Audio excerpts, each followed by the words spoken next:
Hello Penguinauts, I'm the Beardy Penguin and welcome back to Kerbal Space Program Fall of Kerbin. Now you're probably wondering why this episode is so late and I haven't been uploading a lot recently, and that's because I've had a particularly nasty bout of flu and I'm still not entirely recovered, which is why I'm a bit more soft-spoken in this episode. I'm not my usual energetic self, but I really did want to get this episode out for you guys and try and start getting back towards a normal upload schedule. So this is the first step towards that. Anyway, last turn, as I'm sure you know, the Battle of the River Clayt occurred and Captain Klangsdorff was unable to prevent a flood of supplies from Eltamar into Kerthenia, and Tape has used these supplies well. He's turned Kerthenia's valley into a complete fortress.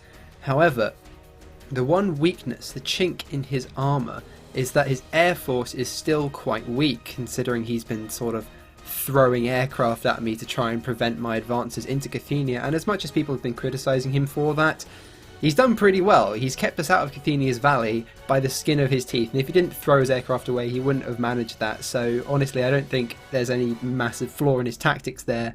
Although he did lose a lot of aircraft, he did prevent Kerthenia's valley falling until now. So what we're doing is we're sending in 13 T-10 conventional fighters and 2 T-262 jet fighters, and we're going up against 3 conventional fighters, a rocket interceptor, and a jet fighter. But these are not to be underestimated. Tape's conventional fighters and his jet fighters are very, very capable aircraft, and of course that rocket fighter is heading towards us at extreme speed.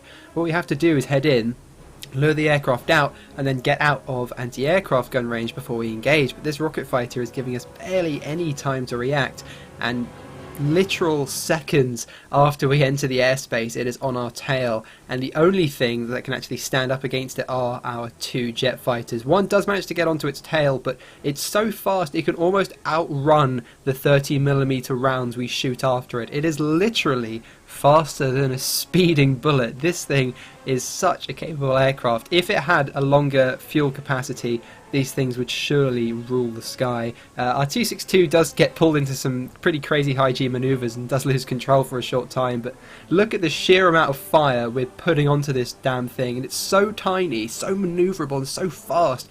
It's just evading them with complete ease. Thank God this thing only has a very, very short fuel time.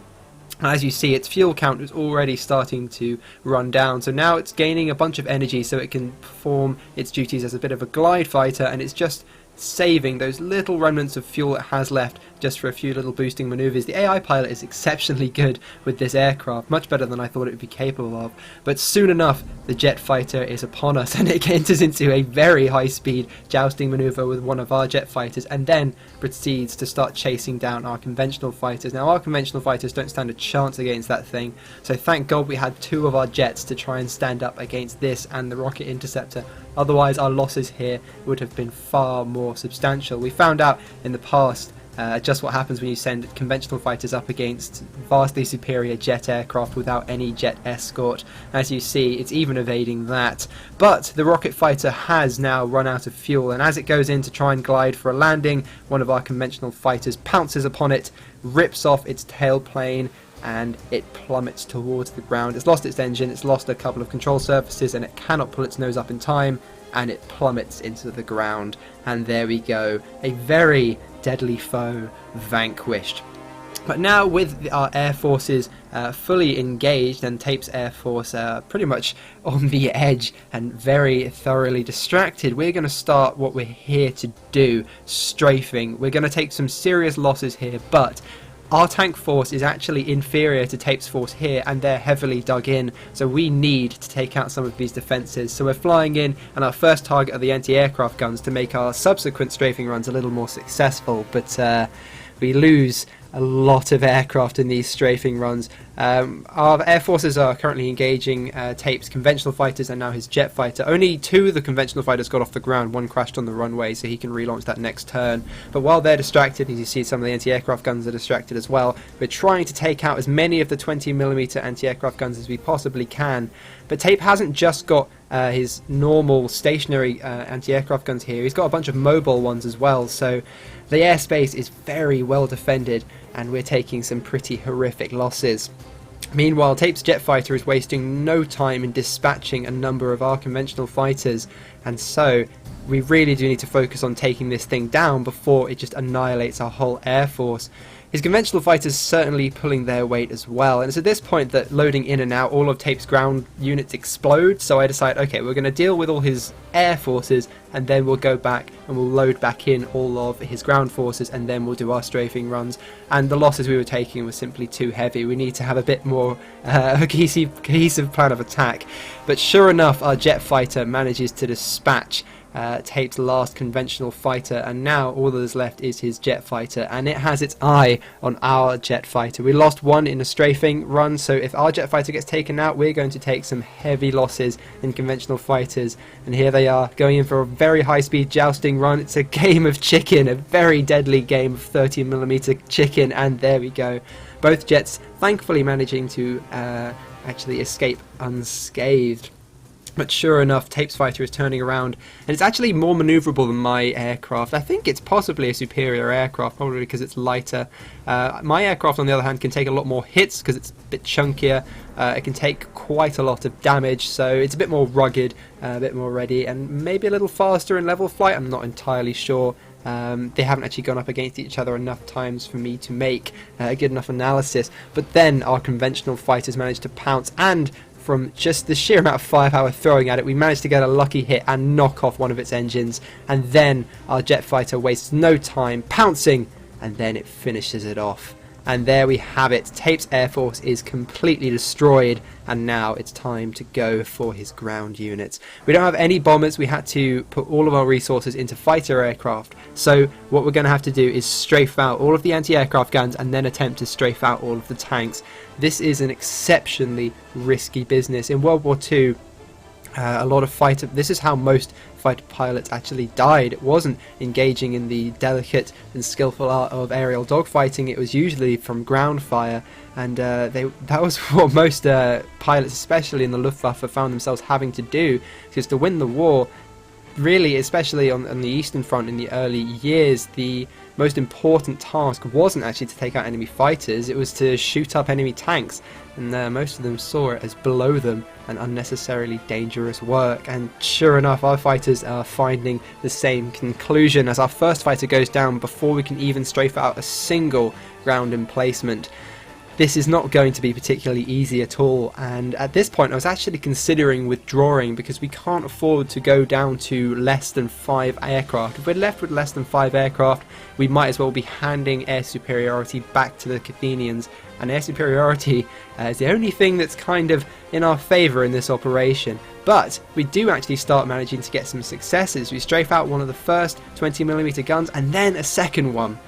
And then our jet fighter flies in and completely obliterates one of the Cerberuses. Unfortunately, the final 20mm battery opens up and completely obliterates it. So we've lost our second jet fighter, and now, well, our defence is going to be a little weakened. Tape can't launch any more jet fighters, but if we had jet fighters and Tape didn't, that certainly would have secured the airspace in the coming turns. Unfortunately, we don't have any jet fighters left, so we're going to have to finish this off with conventional fighters only. But here we go. So we've survived our first run and we've destroyed 3 tanks. Now we just need to take out the remaining anti-aircraft guns in order to secure the airspace, so that we can then pretty much destroy the remaining tanks with impunity. But unfortunately, we take a pretty catastrophic hit. We get knocked off course, and then, as you see, we start to lose control. I try to go in for a bit of a kamikaze run, but the plane just simply gets stripped to pieces before it can get too close, and we fail to damage the 37mm anti-aircraft gun. So, next on the list, we just get another aircraft. See, this is the advantage of having so many aircraft. Tape has been losing all of his aircraft in strafing runs on our tanks and such in previous turns, allowing us to just slowly build up a massive stockpile of fighters, meaning we can afford to do crazy dangerous operations like this. As you see, we lose a wing, and sure enough, another of our aircraft is going down. This time we managed to maintain control long enough though, and we fly straight into one of Tape's Centaurs, critically damaging it, And our pilot does actually survive somehow, but there you go. So now most of the anti-aircraft guns are done. We just need to take out this final 20mm battery, and then we will be able to strafe his tanks with impunity. And thankfully we managed to take it out before it can get any shots on us. And then we're pretty much perfectly lined up to take out his tank destroyer, and there we go. That was the only tank that was actually capable of getting through our LF7 Anaconda super heavy tank's armor. So now, even if we don't manage to take out the remainder of the tanks, Kerthenia's Valley is doomed. None of these tanks have got enough firepower to actually damage our super heavy tank, so now its fate is firmly sealed. But we're not going to give up. We still have 6 aircraft left, so I decide, you know what, we might as well see how many tanks we can take out, just dodging the sort of intermittent fire from them. Let's see if we can actually take out all of the tanks. And sure enough, now the anti-aircraft guns are down and we've stopped taking such horrendous losses, we can strafe them with relative impunity. And there we have it. Kerthenia's Valley is now practically undefended. All we have to do is strafe out the last 2 centaurs, and then the day will be ours. Now, I can already see the comments saying, wow, Beardy, you know, avoiding a ground battle and all that, oh, what a terrible tactic. This cost us 2/3 of our entire air force. Let that just sink in. This cost us 9 aircraft. That's 2 turns worth of launches to pull this off. Okay, and we only just managed to do it basically by the skin of our teeth. Even though we have this many aircraft left, if we'd gone down to 4 aircraft, I would have left. I would have gone. So if we've lost 1 or 2 more aircraft by those anti-aircraft guns, or by Tape's fighter aircraft, then this would not have succeeded. And I'm sure a ground assault with Tape's tank destroyer still intact would have ended in disaster. As you see, we strafe out the remaining centaurs, and you can see just the sheer destruction lying around Kerthenia's Valley. But there we have it, a glorious victory and a masterstroke of tactical genius, I like to say. I'm a bit more of a tactician than Tape, as you see. I think Tape expected me to do a ground attack. I don't think he expected this sort of attack to be anywhere near as successful as it was. And if I had taken the omen that the early strafing runs sort of gave me, then surely I probably would have pulled out. As you see, the early strafing runs were just suicide missions, take out maybe 1 emplacement before getting blown out of the sky. But I stuck with it, and after pretty colossal loss of life, we've managed to secure Kerthenia's Valley without a single one of our precious tanks being destroyed. And there you have it. Now Kerthenia's Valley defended by 6 T-10 kites, a number of anti-aircraft guns, and of course all of our tanks. We have our LF7 Anaconda super heavy tank, and it's actually got a 20mm on top, so it provides its own anti-aircraft guns, so it provides its own anti-aircraft protection, which is certainly very useful. We also actually have our Adder, which Tape declared dead last turn. He sacrificed an attacker, which he certainly should have launched fighters instead of, I'm sure. He did blow off some armor panels, but it was still perfectly functional. So we just used the supply unit to patch it up, and here it is. If Tape had actually invested in more fighters instead of that attacker, I think he might have done better here. He may have actually shot down another 2 of our aircraft, and then the operation certainly would have failed. And then a ground assault may well have failed as well. So this was actually quite close, despite the fact that we have a number of aircraft left, and it appears like a crushing defeat for him, which I guess it is. It was actually quite a close operation, certainly quite a close call. And there we have it. Kerthenia's Valley is ours. Tape has got no ground units, or no way of launching any kind of ground counter-attack. He'll certainly be attacking with his air force next turn. He can relaunch 1 of his fighters and then launch 5, so he can have 6 fighters and we'll have 6 fighters, but we'll also have anti-aircraft guns, so I highly doubt he'll be able to launch any kind of attack similar to what we did today. As I said, we lost 2/3 of our entire air force. Okay, so we took some pretty catastrophic losses to our air force in the strafing runs today, but as a result we may have managed to deliver a decisive blow, and I'm sure even though we didn't have a tank battle today, there will be a huge one in the final battle for Kerthenia's heart in the days to come. Next term we'll almost certainly be having another naval battle. Convoys from Eltimore aren't going to sink themselves, and we might actually have a bit of a battle of the Lodney Strait, have a couple of battleships slugging it out. But anyway, I do hope you've enjoyed. Thank you for watching, everyone. I do apologise for the fact that I'm a bit soft-spoken. I'm still quite ill, but I'm certainly on the road to recovery now, and we'll start getting back to a normal upload schedule. Thank you for watching, everyone, and I will see you all next time.